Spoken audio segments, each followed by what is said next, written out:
संसार आहे की आपल्या ठिकाणी मनोगत व्यक्त करते. बघ आता इकडे इकडे या साईड अहो या साईडला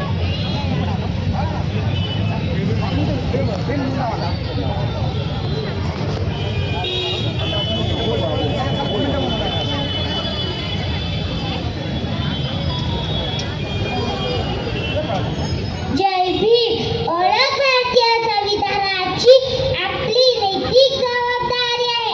तसेच संविधान भारतातील प्रत्येक नागरिकापर्यंत पोहोचवण्याची आपल्या देशाचे सर्वोच्च हे भारताचे संविधान.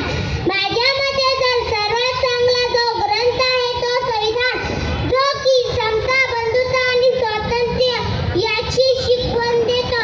माणुसकी, एकच धर्म याची शिकवण देतो. माणसाला माणूस म्हणून जगण्याचा अधिकार देतो.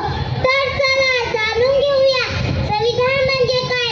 कोणत्याही देशाचे संविधान हे त्या देशातील कायदे कानून याच्या नियमावलीचे पुस्तक असते. संविधानालाच राज्यघटना असे म्हणतात. देशाच्या घटना लिखित तर काही देशाच्या घटना अलिखित स्वरूपाच्या असतात, पण भारतीय संविधान हे एक लिखित स्वरूपाचे आहे. संविधान हा राष्ट्राचा आत्मा असतो. भारतीय संविधान हे एक जिवंत दस्तावेज आहे. आपल्या सर्वांना माहीत आहे की भारतीय संस्कृती ही सर्वश्रेष्ठ मानली जाते. याचे कारण म्हणजे भारत हा विविधतेने नसलेल्या निरनिराळ्या चालीरीतीचा आहे. भारत देश हा धर्मनिरपेक्ष आहे. वेगवेगळ्या जाती धर्माचे लोक इथे राहतात. वेगवेगळ्या भाषा बोलणारे लोक इथे राहतात. या सर्व गोष्टींना धरून चालणारे आपले संविधान आहे. यामुळे सर्वांनी त्याचा स्वीकार केला आहे. डॉक्टर बाबासाहेबांनी सर्वात मोठी दिलेली देणगी म्हणजे भारतीय संविधान. जगातील सर्वात मोठे संविधान 1,45,000 शब्दाचे आपले संविधान आहे. आपले संविधान तयार करण्यासाठी 2 वर्ष 11 महिने 11 दिवस लागले आहेत. 26 नोव्हेंबर 1949 रोजी आपण संविधान स्वीकारले आहे आणि 26 जानेवारी 1950 पासून अंमलात आणले, अर्थात लागू केले. म्हणून 26 जानेवारी हा प्रजासत्ताक दिवस म्हणून साजरा करतो. भारतीय राज्यघटनेच्या भावतीमध्ये आपल्याला काही मूलभूत अधिकार दिले आहेत. गरीब असो किंवा श्रीमंत असो, सर्वांना समानतेचा अधिकार, प्रत्येकाला बोलण्याचा अधिकार, भारताच्या कोणत्याही कानाकोपऱ्यात जाण्याचा अधिकार, तिथे राहण्याचा अधिकार, स्वतंत्र व्यवसाय करण्याचा अधिकार, शांततापूर्वक आंदोलन करण्याचा अधिकार व जगण्याचा अधिकार, शिक्षणाचा अधिकार, स्वतःच्या प्रतिष्ठेचा व खाजगी माहिती जपण्याचा अधिकार, धर्माचा प्रचार व प्रसार करण्याचा अधिकार, धर्म स्वातंत्र्याचा अधिकार.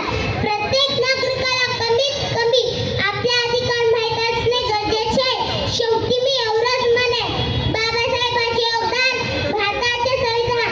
नको राजेशाही, नको ठोकशाही, नको राजेशाही, नको ठोकशाही. संविधानाने दिली लोकशाही, दर्जाची संधीची समानता, हीच संविधानाची महानता. दर्जाची संधीची समानता, हीच संविधानाची महानता.